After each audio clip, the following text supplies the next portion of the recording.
Pembahasan di pagi hari ini kita akan membahas amalan-amalan yang akan masuk ke dalam kuburan dan akan membela orang yang dalam kuburan dari para malaikat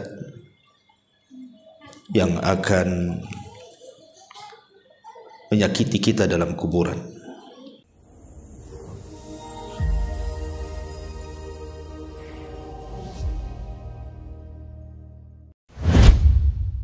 Bismillahirrahmanirrahim. Assalamualaikum warahmatullahi wabarakatuh.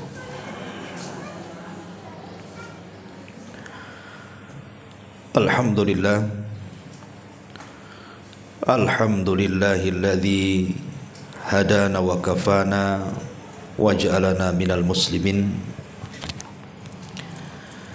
Asyhadu an la ilaha illallah wahdahu rabbi la syarika lah wa asyhadu anna Muhammadan abduhu wa rasuluhu alladzi la nabiyya ba'da, amma ba'du. Alhamdulillah, segala puja dan puji hanya milik Allah subhanahu wa ta'ala.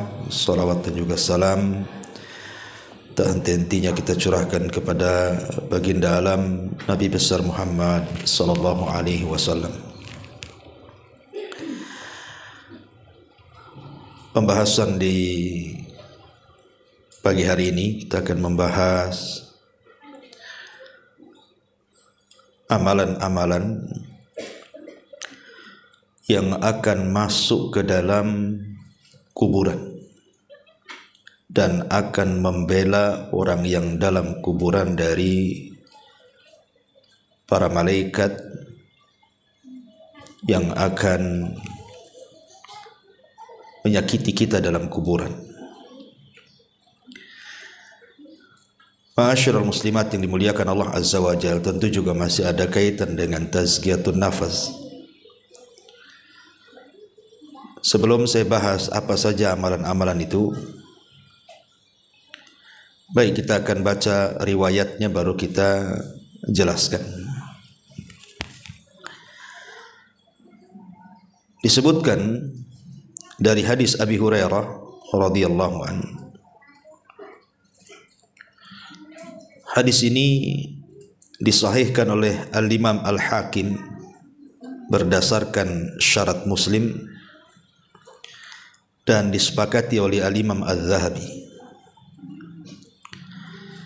Tetapi sekelompok para ulama mengatakan bahwa isnadnya atau sanadnya tidak sampai sahih, tetapi derajatnya sampai kepada hasan, sebagaimana dijelaskan dalam kitab Majma' Az-Zawaid karya Al-Imam Al-Haythami, dan juga dicantumkan oleh Syekh Nasiruddin Al-Albani dalam kitabnya Sahihut Targhib dan juga Tarhib. Dari Abu Hurairah radhiyallahu an, Nabi sallallahu alaihi wasallam bersabda, "Innal mayyita idza wudi'a fi qabrihi innahu yasma'u hafqani alihim hatta yuwalluna anhu." Sesungguhnya si mayat ketika diletakkan di kuburnya, maka ia mendengar suara sandal orang-orang yang mengantarkannya sampai mereka kembali pulang. Fa in kana mu'minan, kalau si mayat itu seorang mukmin, kanatis salatu inda ra'sihi, maka salat akan berada di sisi kepalanya. Wa kana siyamu an yaminihi, dan puasa ada di sebelah kanannya. Wa kanatiz zakatu an shimalihi, dan zakat di sisi kirinya. Wa kana fi'lul khairat min sadaqati wassilati wal ma'rufi wal ihsani ilan nas inda rijlaihi. Adapun perbuatan-perbuatan baik yang lainnya seperti sedekah, silaturrahim, perbuatan ma'ruf dan kebaikan kepada manusia lain, maka akan berada di sisi kakinya. Fayu'ta min kibali ra'sihi, lalu malaikat akan mendatangi dari arah kepalanya.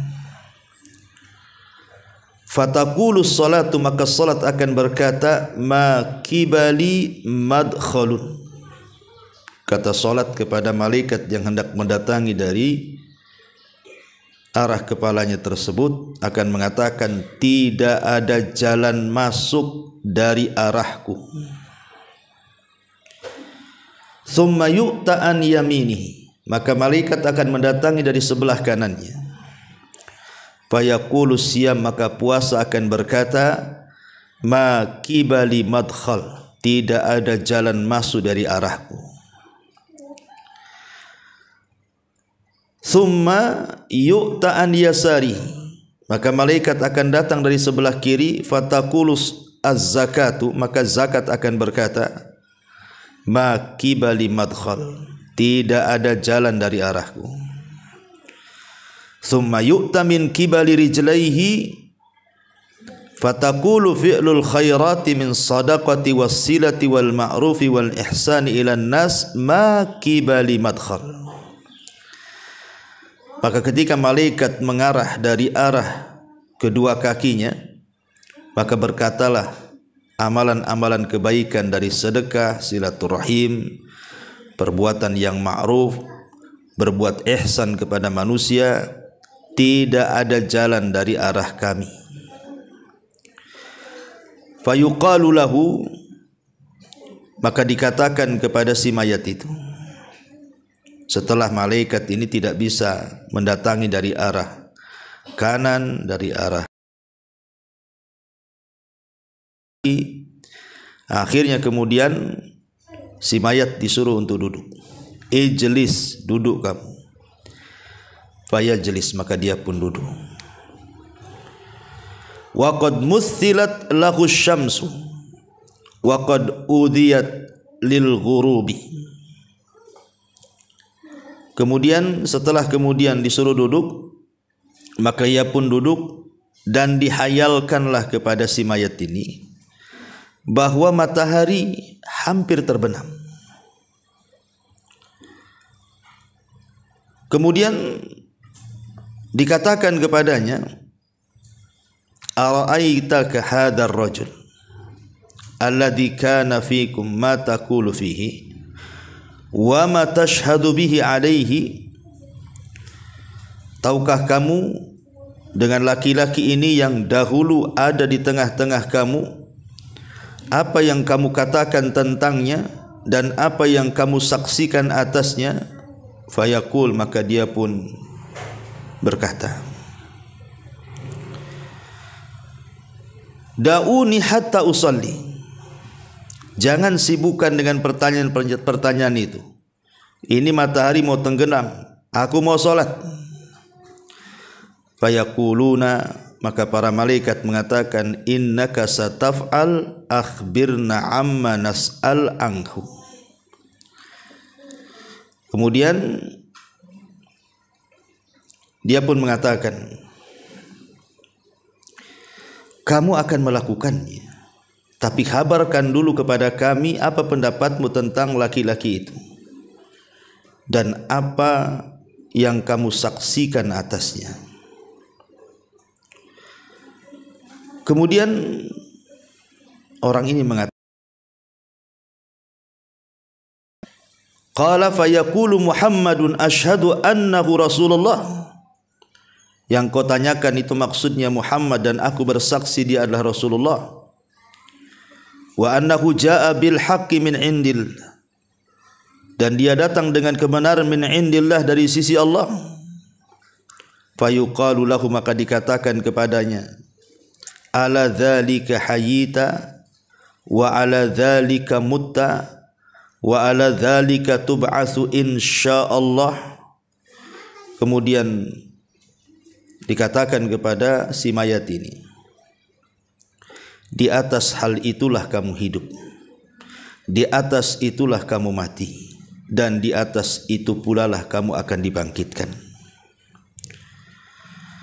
Kemudian dibukakan kepadanya sebuah pintu dari sorga, dan dikatakan kepada si mayat ini, hadza maq'aduka minha, inilah tempat dudukmu di sorga.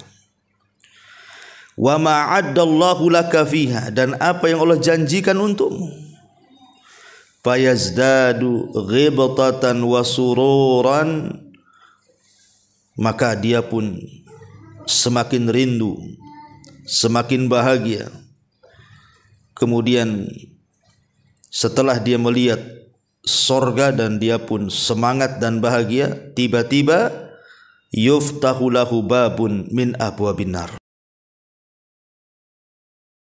Padanya pintu neraka. Setelah dibukakan pintu sorga dia senang, tiba-tiba pintu neraka pula dibuka sama dia. Fayuqalu, dan dikatakan lahu kepadanya, hadza maq'aduka minha, inilah sebenarnya tempat dudukmu. Wa ma'addallahu laka fiha, dan apa yang Allah janjikan untukmu, lau asaitahu, seandainya dulu kau di dunia bermaksiat. Fayazdadu ghibtatan wa sururan, maka dia semakin senang karena tidak jadi kan dimasukkan ke neraka. Summa yufsahu lahu fi qabrihi sab'una dhira'an, kemudian diluaskan kuburnya sejauh 70 hasta. Wa yunawwir lahu fihi, kemudian didatangkan cahaya yang tadinya gelap menjadi terang benderang dalam kuburnya. Wa yu'adul jasadu lima bada'a minhu, ya. Lalu dikembalikan ruhnya ke dalam jasadnya. Kemudian fataj'alu nasmatuhu fi nasami at-tayyibi, kemudian ruh yang sudah dimasukkan ke dalam jasad tadi dalam rupa yang sangat baik, wa hiya tayrun ya'luqa fi syajaril jannah, yaitu seperti seekor burung yang bertengger di pohon-pohon sorga. Qala fadzalika qauluhu ta'ala, itulah makna daripada firman Allah Subhanahu wa taala, yutsabbitullahu alladhina amanu bil qauli tsabit fil hayatid dunya wa fil akhirah. Allah akan meneguhkan orang-orang yang beriman dengan ucapan yang teguh di dalam kehidupan dunia dan di dalam kehidupan akhirat. Surat Ibrahim ayat 27. Inilah teks hadis yang kita akan bahas di pagi hari ini. Ma'asyiral muslimat yang dimuliakan Allah Subhanahu wa taala, lihat kisah tadi, bagaimana orang-orang yang beriman yang ketika di dunia banyak mengamalkan amal saleh. Dari amal-amal yang disebutkan dalam hadis ini, amal-amal itu akan masuk ke dalam kubur dan akan membelanya. Kita urut dari berdasarkan riwayat ini. Pertama, salat. Salat inilah yang akan membela kita di kubur kita. Maka jangan pernah meninggalkan salat. Kenapa kemudian permasalahan kubur itu harus seorang muslim itu lebih memperhatikan dengan sangat dalam? Karena Utsman bin Affan radhiyallahu anhu apabila diingatkan soal kubur itu langsung menangis, Bu. Beda kalau diingatkan dengan akhirat padahal ada neraka di situ. Tapi Utsman biasa-biasa saja. Sehingga dikatakan kepada Utsman ibn Affan radhiyallahu anhu, kenapa engkau apabila mendengar kisah-kisah tentang kuburan kau menangis? Tapi kalau diceritakan tentang akhirat kamu biasa-biasa saja. Maka Utsman ibn Affan radhiyallahu anhu mengatakan, celaka kalian. Bukankah kubur itu raudun min riyadil jannah au hufratun min hufarin nar? Bukankah kuburan itu bisa jadi taman yang menuju ke taman-taman sorga, atau boleh jadi dia adalah sebuah gua yang menakutkan yang akan menembus neraka? Itulah aku menangis. Makanya dari sini salah satu amalan yang sangat luar biasa bisa menyelamatkan kita di kuburan itu adalah solat. Karena solat akan masuk ke dalam kuburan kita dan dia akan menjaga kepala kita. Jelas-jelas dia membela ketika malaikat akan datang kepada kita. Dia pun membela kepala kita dan mengatakan, tidak ada jalan untukmu ke sini. Subhanallah, dari sini solat itu penyelamat. Kemudian yang kedua, solat itu adalah ibadah yang paling efektif untuk menggempur dosa. Dalam sebuah hadis Nabi SAW mengatakan, ara'aitum law anna nahran bi babi ahadikum yagtasilu minhu kulla yawmin 5 marrat hal yabqa min daranihi syai'un? Qalu la yabqa min daranihi syai'un. Faqala an-nabiy sallallahu alaihi wasallam fadzalika mithlu as-salawatil khams yamhullahu bihinnal khataya, muttafaqun alaih. Kata Nabi SAW, bagaimana pendapatmu kalau engkau punya sungai di depan rumahmu itu dan engkau mandi 5 kali dalam sehari di sungai yang bersih, yang jernih itu? Bukankah aku akan bersih badanmu dari kotoran-kotoran debu yang menempel di badanmu itu, atau daki-dakimu akan hilang? Maka sahabat tentu Rasul, kalau orang mandi 5 kali ya habislah daki di badan tuh. Kata Nabi SAW, itulah solat 5 waktu. Sama dengan kita membersihkan di sungai sehari 5 kali. Lihat bagaimana keutamaan solat. Pertama, menyelamatkan dan membela kita di kuburan. Yang kedua, sebab terbesar dosa kita akan diampuni. Bahkan yang lebih hebat dibandingkan itu, Bu, solat itu penyebab terbesar kita akan mendapatkan nikmat di akhirat melebihi nikmat sorga itu sendiri. Sorga itu sudah nikmat, tapi ada yang lebih nikmat dibandingkan kenikmatan sorga. Apa itu? Ru'yatullahi azza wa jal.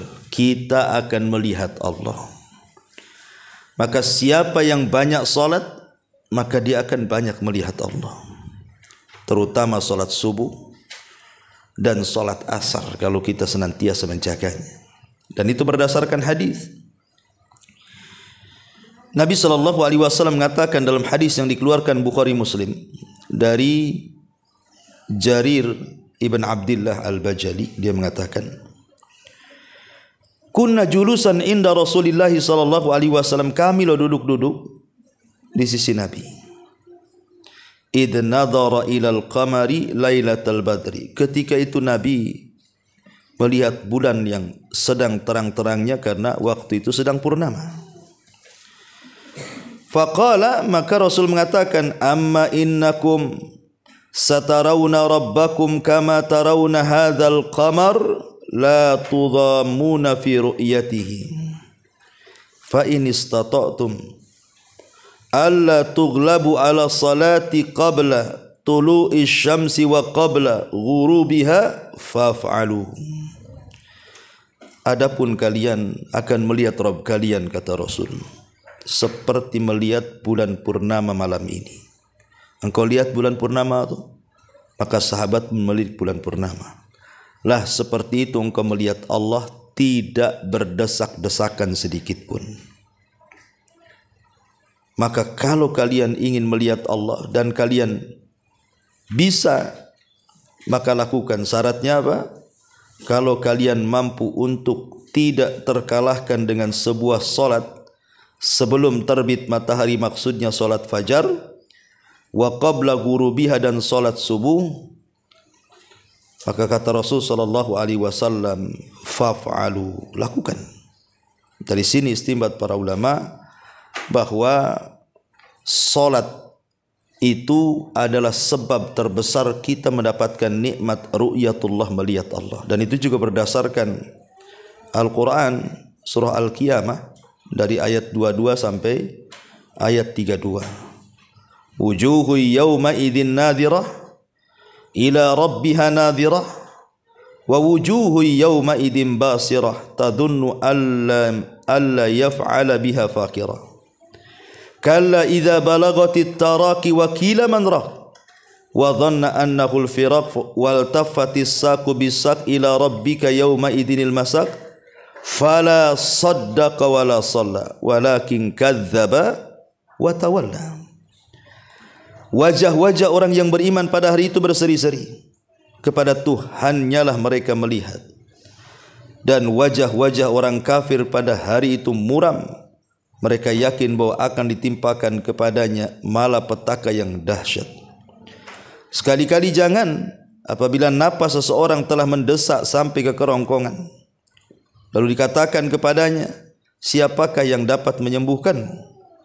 Dan dia yakin bahwa sesungguhnya itulah waktu perpisahan dengan dunia, dan bertautlah betis kiri dan betis kanan, kemudian Tuhanmu lah pada hari itu kamu dihalau.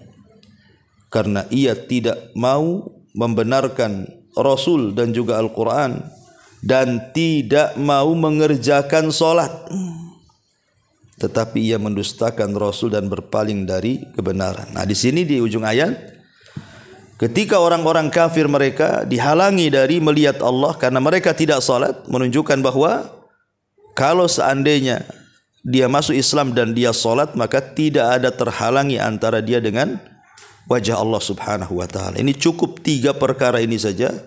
Ini sudah rahasia di balik salat luar biasa, Bu. Pertama, salat itu penyelamat kita di kuburan. Yang kedua, salat itu penggugur dosa terbesar. Dan yang ketiga, salat itu sebab terbesar kita melihat wajah Allah subhanahu wa ta'ala. Ini yang pertama. Yang kedua, sedekah. Sedekah, dan di sini juga disebut zakat dulu, kemudian sedekah. Apa sih bedanya zakat dengan sedekah nih, Bu? Ya. Ma'asyiral muslimat yang dimuliakan Allah subhanahu wa ta'ala, tentu ada perbedaan antara zakat dengan sedekah, Bu. Ya, walaupun terkadang dalam Al-Quran itu mengistilahkan zakat dengan sedekah, seperti disebutkan dalam surah Taubah itu kan, Bu, di mana Allah subhanahu wa ta'ala mengatakan dalam ayat ke-60, innamas shadaqatu lil fuqara, dan seterusnya. Jadi Allah membahasakan zakat itu dengan sedekah. Tetapi sebenarnya ada perbedaan antara zakat, sedekah, dan juga infak. Ya, apa bedanya dari 3 kata yang sering kita dengar itu? Kita akan membahas apa perbedaan zakat dengan sedekah dulu. Zakat itu, Bu, itu diwajibkan Islam dengan benda-benda tertentu seperti emas, perak, pertanian, perdagangan, hewan ternak. Nah, itu khusus, itu berkaitan dengan itu zakat itu. Tapi kalau sedekah tidak mesti, ya, tidak mesti dengan yang sudah ditetapkan. Pamannya kalau zakat ternak, ada unta, ada sapi, ada kambing. Kalau sedekah tidak perlu, boleh juga pakai ayam, kan itu ya. Mentok, bebek, terserah. Ya, lebih umum sedekah itu. Kemudian kalau zakat itu kan ditentukan tuh haul dan nisabnya, Bu. Harus setahun. Ya, kemudian ada nisabnya. Kalau sedekah kan tidak ditentukan, harus setahun, dan tidak ditentukan kadar nisabnya juga gitu ya. Kemudian yang ketiga, zakat itu diberikan kepada orang-orang tertentu yang disebutkan oleh surah At-Taubah 60 itu kan 8 asnaf.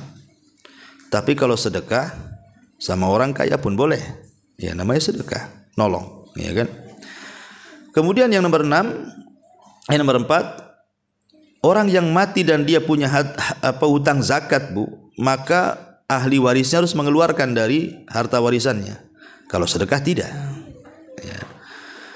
Kemudian yang nomor 5, orang yang tidak mau bayar zakat, Bu, itu akan diazab. Berdasarkan hadis yang ma'ruf kan, bagaimana azab orang yang meninggalkan zakat. Tapi kalau orang meninggalkan sedekah, walaupun dia sanggup sedekah, ya nggak mungkin diazab karena kan sifatnya sunnah. Kalau zakat wajib gitu ya. Kemudian zakat ini berdasarkan madhab imam yang 4, ya, tidak boleh diberikan kepada keluarga yang merupakan usul ataupun furu. Usul itu maksudnya bapak ke atas, furu itu maksudnya anak ke bawah, cucu, cicit gitu ya. Kalau bapak ke atas kan bapak, kakek, buyut dan begitu seterusnya. Itu zakat tidak boleh diberikan kepada mereka karena memang kewajiban kita menafkahi mereka. Tapi kalau sedekah boleh, baik ke atas atau ke bawah. Kemudian juga yang nomor 7, zakat itu tidak boleh diberikan kepada orang kaya ataupun orang yang kuat bekerja. Tapi kalau sedekah boleh. Ya. Kemudian yang nomor 8, yang paling afdol pada masalah zakat ini diambil dari orang kaya tempatan, kemudian disalurkan kepada orang miskin tempatan juga. Artinya jangan disalurkan keluar, itu yang paling afdol. Bahkan ada yang sampai ulama itu mengatakan tidak boleh dikirim zakat itu ke luar daerah gitu ya. Tapi kalau sedekah kan nggak ada khilaf, Bu. Mau ke orang dekat, mau ke orang jauh, boleh-boleh saja, nggak ada masalah. Ya. Kemudian zakat itu tidak boleh diberikan kepada orang kafir, tidak boleh diberikan kepada orang musyrik. Tapi kalau sedekah boleh, nggak ada masalah. Mungkin untuk melembutkan hatinya. Kemudian yang nomor 10, tidak boleh seorang muslim memberikan zakat kepada istrinya. Tidak boleh. Tetapi kalau sedekah boleh, ataupun sebaliknya. Ya, jadi inilah perbedaan zakat dengan sedekah. Tapi kalau infak ini lebih umum, Bu. Infak ini tidak mesti harus dengan barang gitu ya. Pokoknya infak ini lebih umum, masuk padanya wakaf, hibah, macam-macam, dia lebih umum lagi. Ya. Tapi ini bukan tempatnya kita jelaskan. Yang ingin saya jelaskan kenapa kemudian di sini disebut zakat secara khusus, kemudian sedekah secara umum dalam hadis ini. Karena nanti zakat itu akan membela kita dari arah sebelah kanan. Ya. Zakat itu dari sebelah kiri dulu ya. Sebelah kiri dulu, nah sebelah kanan puasa. Jadi zakat itu akan berada di sebelah kiri kita. Lalu apa sih keistimewaan zakat kok dia bisa membela betul-betul kita ketika di kuburan itu? Yang pertama, Bu, karena zakat ataupun sedekah lah secara umum kan, karena Al-Quran juga sering mengistilahkan zakat itu dengan sedekah. Karena kalau kita lihat keutamaannya, sedekah ataupun di dalamnya ada zakat itu, dia adalah ibadah yang sangat tinggi sekali nilainya di hadapan Allah Subhanahu wa taala. Disebut dengan afdol al-amal, seafdol-afdolnya amal.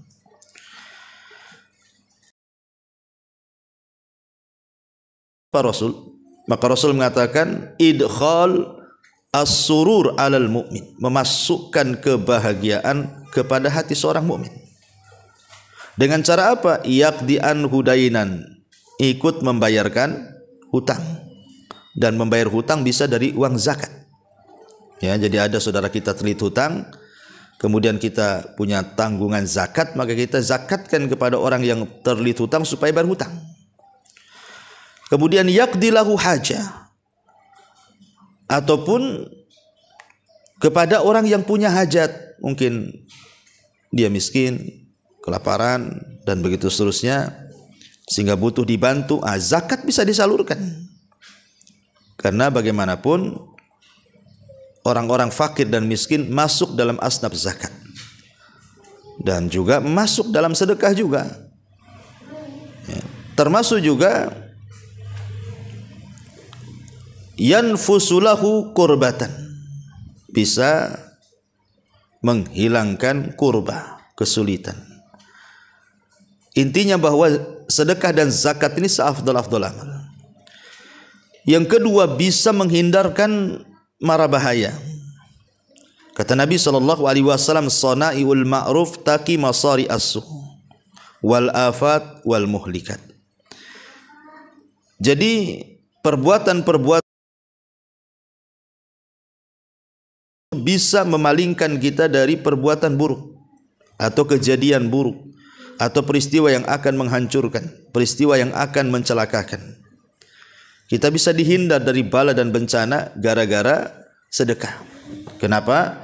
Karena sedekah ini bisa menggugurkan atau meredam, ya, bahasanya meredam kemurkaan Allah Subhanahu wa taala. Ya. Termasuk juga orang yang bersedekah itu pahalanya dilipat gandakan. Pahala orang bersedekah itu lipat gandakan. Sampai Allah mengatakan dalam surah Al-Hadid ayat 18 itu kan, innal musaddiqina wal musaddiqati innal musaddiqina wal musaddiqati wa aqridullaha qardan hasana yudha'af lahum wa lahum ajrun karim. Ketika Allah mengatakan dan mereka wa aqradu menggadaikan dengan Allah Subhanahu wa taala dengan gadaian yang baik, maka akan dilipat gandakan tuh pahalanya dan bagi mereka pahala yang baik. Dan banyak lagi, karena seperti mampu menghapuskan dosa-dosa, ya jelas ya kan. Kemudian juga hartanya menjadi berkah dan bertambah.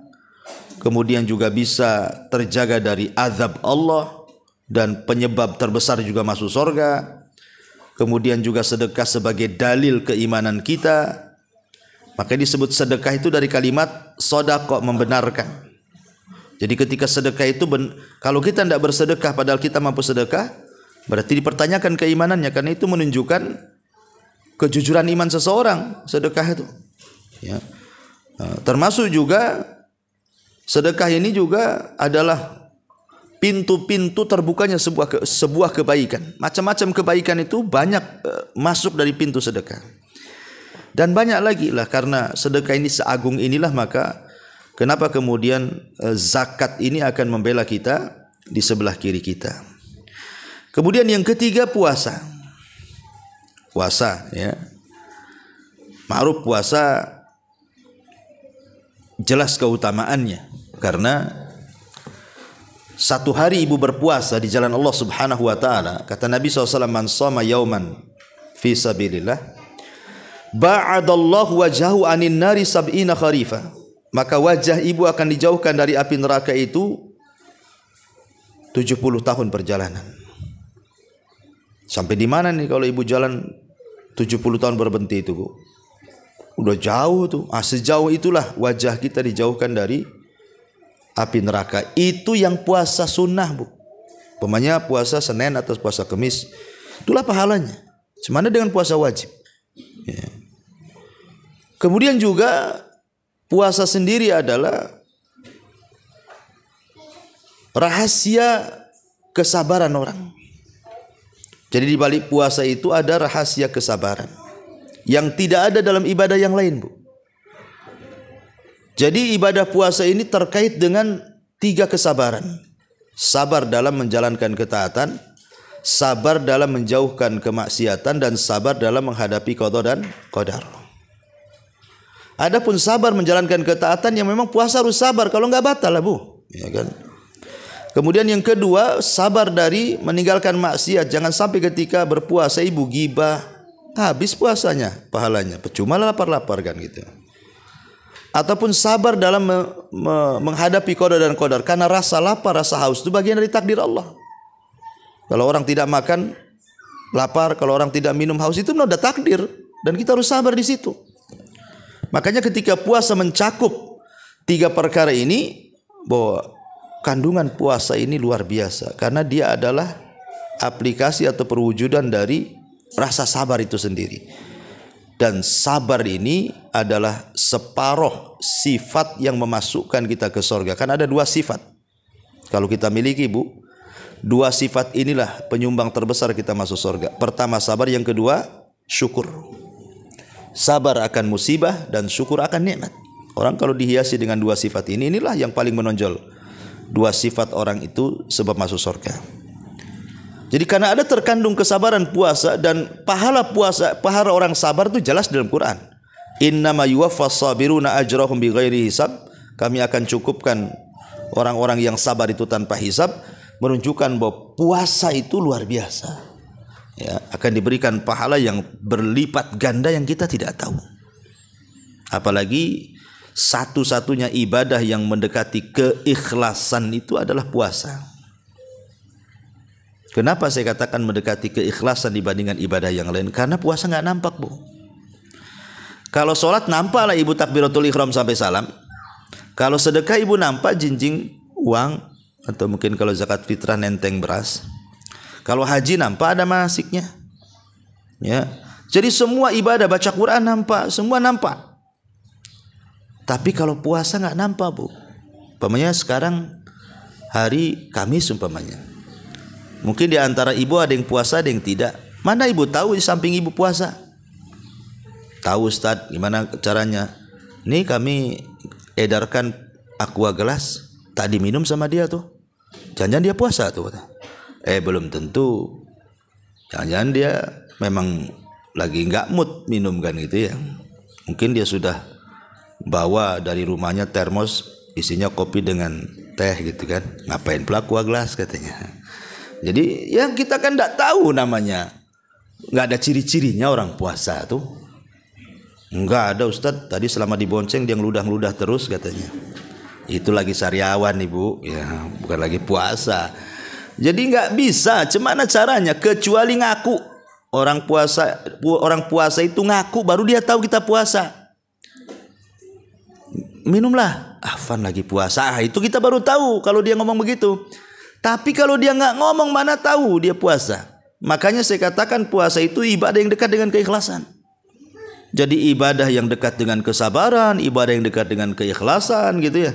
Ibadah yang jauh daripada ria dan macam-macam, apalagi kemudian puasa sendiri secara kesehatan memang bagus gitu kan.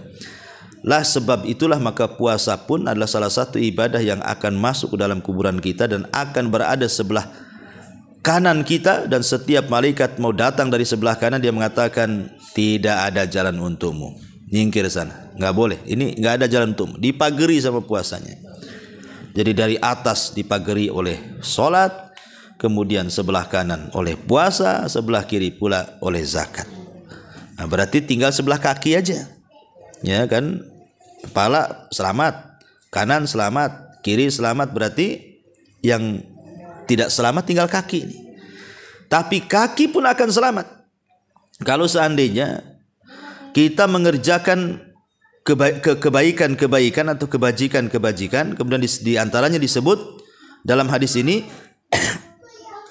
pertama sedekah, dan tadi saya sudah bahas. Kemudian yang kedua silaturahim, ya, menyambung silaturahim yang putus dengan saudara, dengan kerabat, dengan orang tua disambung gitu ya. Kemudian wal ma'ruf, ya, dan juga al ma'ruf. Apa itu ma'ruf? Ya, ma'ruf itu ya macam-macam penafsiran para ulama, seperti umpamanya ma'ruf itu setiap kebaikan itu disebut ma'ruf. Ya, setiap kebaikan itu disebut ma'ruf. Umpamanya ibu senyum itu bagian daripada ma'ruf. Ibu nolong orang itu bagian ma'ruf gitu ya. Pokoknya hal-hal yang dipandang baik itu disebut ma'ruf. Kemudian juga al-ihsan ilal ghair, berbuat baik kepada orang lain. Al-ihsan dikatakan oleh Imam At-Tabari artinya antakuna sariratuhu ahsan min alaniyatihi. Jadi yang dimaksud ihsan itu yang tersembunyi itu harus lebih baik dibandingkan yang nampak. Yang tersembunyi di hati itu Bu lebih baik dibandingkan yang tampak. Tapi kan kita malah terbalik, yang tampak lebih baik.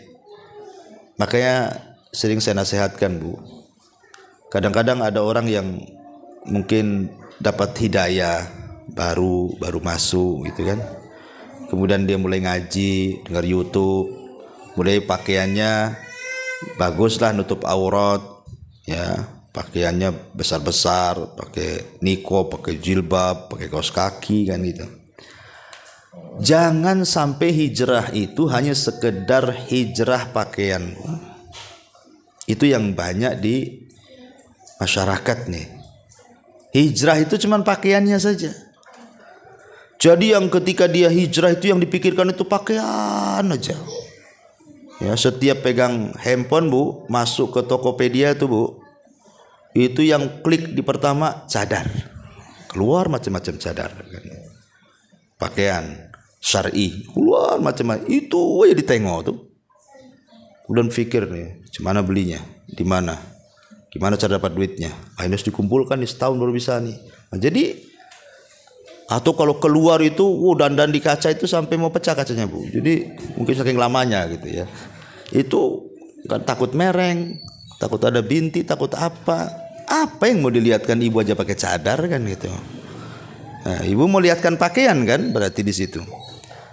Lah jangan sampai hijrah itu hanya di pakaian, jangan sampai itu nggak ihsan namanya. Karena ihsan itu disebutkan oleh Imam Tabari yang di dalam itu harus lebih baik dibandingkan yang di luar. Ya, karena banyak gitu ya. Kok udah ngaji masih gibahnya lebih dahsyat dibandingkan ketika masih belum ngaji. Kenapa saya katakan lebih dahsyat? Karena kalau belum ngaji mungkin belum tahu ilmunya Bu, belum tahu dosanya. Yang gibah aja dia kerjanya. Ini udah ngaji, udah tahu dosanya. Ustaz-ustaz pun udah sering, udah bolak-balik nasihati dari macam-macam ustaz. Tetap aja gibah. Gibahnya beda. Ya, kalau di masyarakat ya gibahnya ya umum lah. Biasanya gibah tetangga kalau baru beli motor, beli mobil, bisa bangun rumah, ada tamu. Itu mulai itu digibahi mereka itu. Tapi kalau udah ngaji, ya itu juga bagian gibah. Tapi biasanya gibahnya lain. Ya gibahnya agak syar'i lah. Nggak ada gibah syar'i itu ya. Ya gibah ya dosa lah. Nah, cuman yang digibah ya sesama umahat yang sudah ngaji, sampai ke ustadznya digibahi kan itu ya. Jadi kena semua. Gibah masalah dilarang, jangan ngaji ke sana. Itu saya dengar Ustadz Anu itu gini, ustadznya yang kena. Ya, itu kan gibah Bu. Nah, jadi beda hukum itu, lebih parah lagi orang ngaji gibahnya. Karena dia tahu hukum masalahnya. Jadi saya nasihatkan Bu, kalau bisa hijrah ya hijrah, mendingan hijrah hatinya daripada pakaiannya, daripada hijrah pakaian hatinya tak pula tak hijrah masih kotor, masih penuh hasad, dengki dan begitu seterusnya. Karena itu belum sampai ke taraf ihsan namanya. Nah, ihsan juga disebutkan dalam sebuah riwayat dari Musnad Abi Hanifah rahimahullahu taala. Dia mengatakan qala al-ihsan an ta'mala lillah. Tiap yang kita beramal ditujukan kepada Allah, itulah ihsan. Dan dalam riwayat Muslim antahsyallaha ka'annaka tarahu fa innaka illam takun tarahu fa innahu yara. Jadi ihsan itu seolah-olah engkau takut kepada Allah. Kalaupun tidak bisa maka yakinlah Allah melihat kita. Ya. Intinya bahwa ihsan itu kalau diterjemahkan adalah kebaikan. Dan kebaikan itu sering saya ulang-ulang Bu. Ya, jangan meremehkan sekecil apapun kebaikan. Walaupun kecil. Jangan. Karena kecil ini terkadang bisa menyelamatkan orang dari neraka dan dimasukkan ke surga.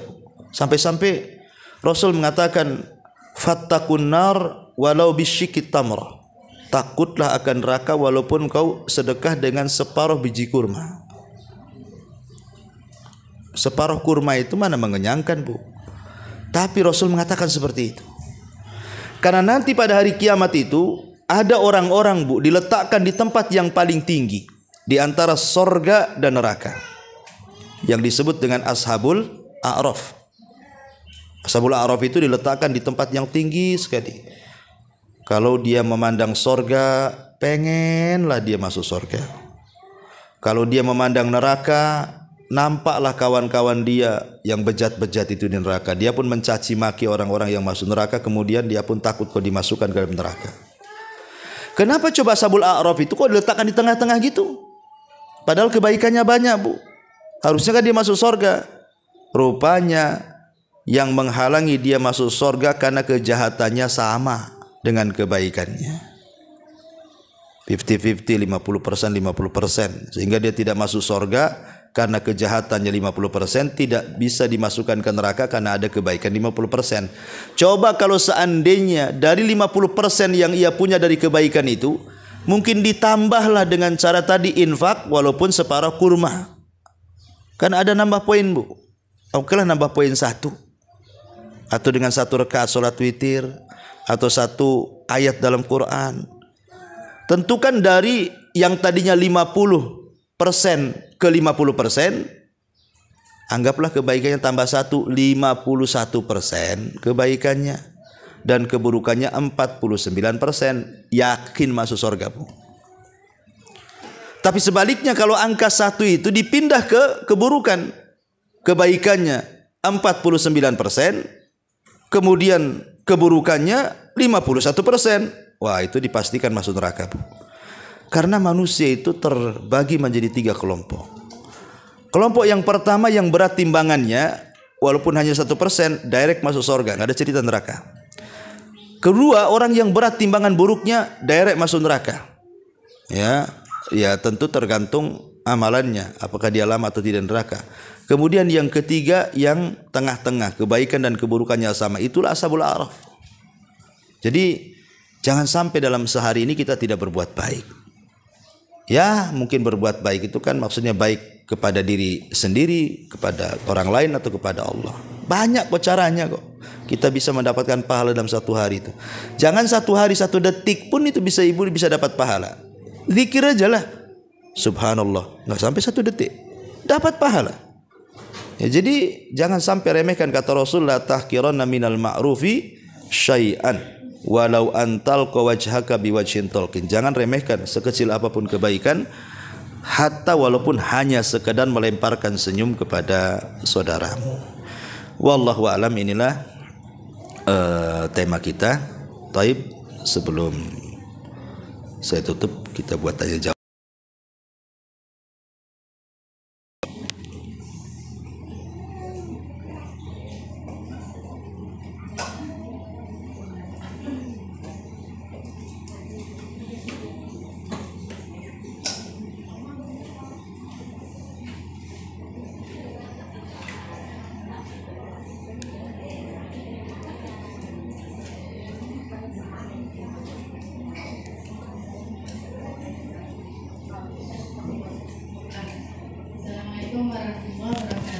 Ya, waalaikumsalam warahmatullahi wabarakatuh. Ini tentang ashabul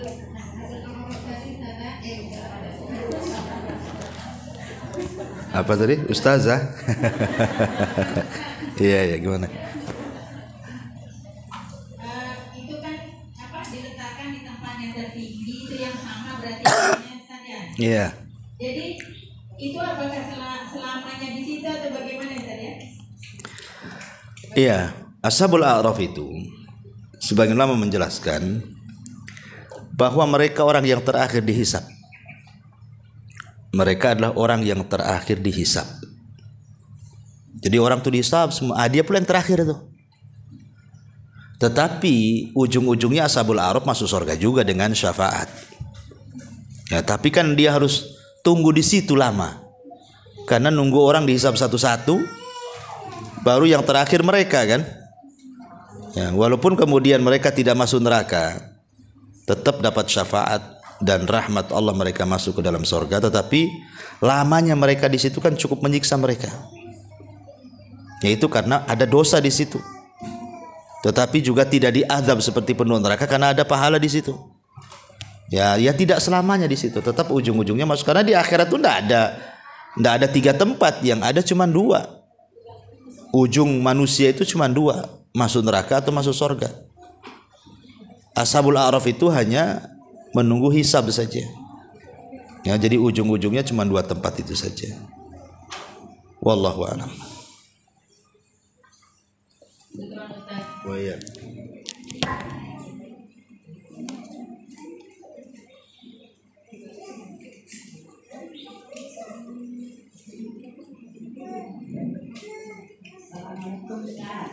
Ya, waalaikumsalam warahmatullahi. Ini yang saya tanyakan tentang masalah fitrah. Kalau kita berfitrah bulan puasa itu dibayarkan anak, sedangkan kita masih bisa gitu ya Ustaz ya. Jadi bagaimana itu Ustaz, kalau anak yang bayarkan kita dapat pahalanya atau anak yang dapat pahalanya Ustaz? Terima kasih. Iya. Ya, kalau memang ibu sanggup, sebaiknya tidak usah dibayarkan anak. Kalau memang ibu ada rizki kan, karena memang apa sih tujuan zakat fitrah itu, Bu? Tujuan zakat fitrah itu adalah untuk menyempurnakan kekurangan-kekurangan kita saat puasa Ramadan. Ya, kita tidak tahu lagi puasa, mungkin kita ini gibain orang, ya kan? Mungkin kita dusta, mungkin kita jelekin orang, rendahin orang, kan kita tidak tahu, Bu. Sama dengan sholat, kadang khusyuk, kadang tidak, kadang melamun, ya kan? Sholat kan gitu juga, Bu. Lah sholat rawatib itu bisa nembel kekurangan sholat wajib. Lah zakat fitrah itu untuk menembel kekurangan ibu puasa selama Ramadan. Jadi dikurangi dengan, disempurnakan dengan zakat fitrah itu. Karena itu untuk membersihkan orang yang berpuasa. Itu salah satunya fungsinya, karena banyak fungsi yang lain kan. Cuman ini salah satu fungsi yang berdasarkan nas hadis seperti itu. Tuhratun lis-shaimin, untuk membersihkan orang-orang yang berpuasa. Sehingga kalau bisa jangan difitrahkan orang. Kalau kita sanggup, ya fitrahkan diri sendiri saja. Nah, tapi kalau seandainya anak itu memberikan uang kepada ibu untuk zakat fitrah gitu ya, artinya diterima dulu sebagai pemberian anak, bahwa uang itu adalah sudah jadi hak milik ibu. Nah, dengan uang itu ibu bisa belikan beras. Ya, tidak ada masalah seperti itu. Jadi anak ingin berbuat baik, dia ngasih uang sama orang tuanya. Nah, uang yang dari anak itu kan sudah milik ibu tuh, bukan milik orang anaknya lagi.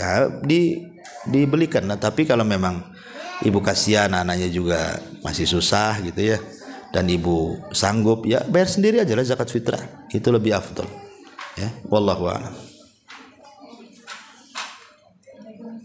Iya. Mohon dijelaskan tentang amalan yang membuat orang bisa masuk surga tanpa hisab.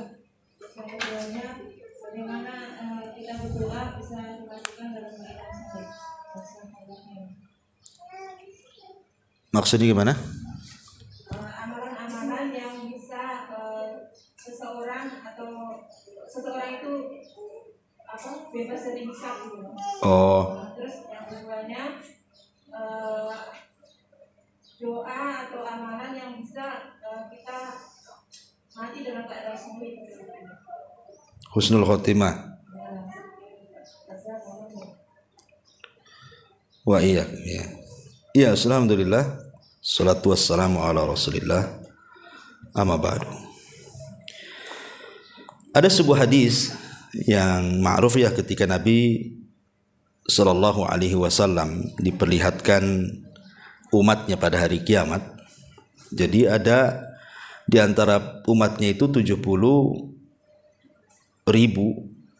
yang masuk surga tanpa hisab dan adab. Lah salah satunya, kemudian Nabi SAW menjelaskan itu maksudnya siapa sih kelompok ini. Maka Rasul sallallahu alaihi wasallam menyebutkan 4 sifat. Ya, 4 sifat. Pertama, alladzina la yastarqun. orang-orang yang tidak minta diruqyah.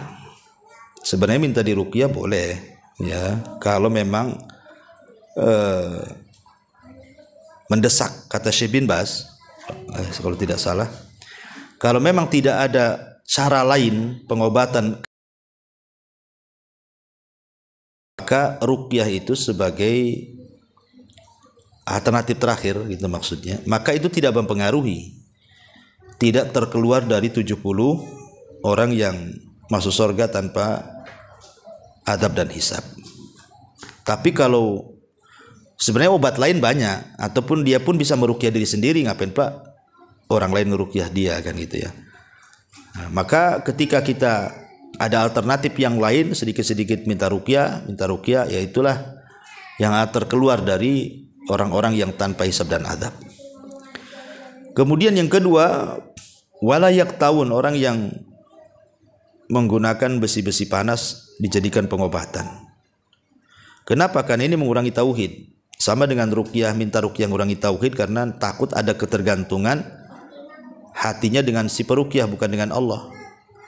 Ataupun orang yang berobat dengan besi yang disundut itu, dengan besi panas, takut timbul rasa takut yang berlebihan sehingga dia takut kepada besi bara api dibandingkan takut dia kepada Allah Subhanahu wa taala.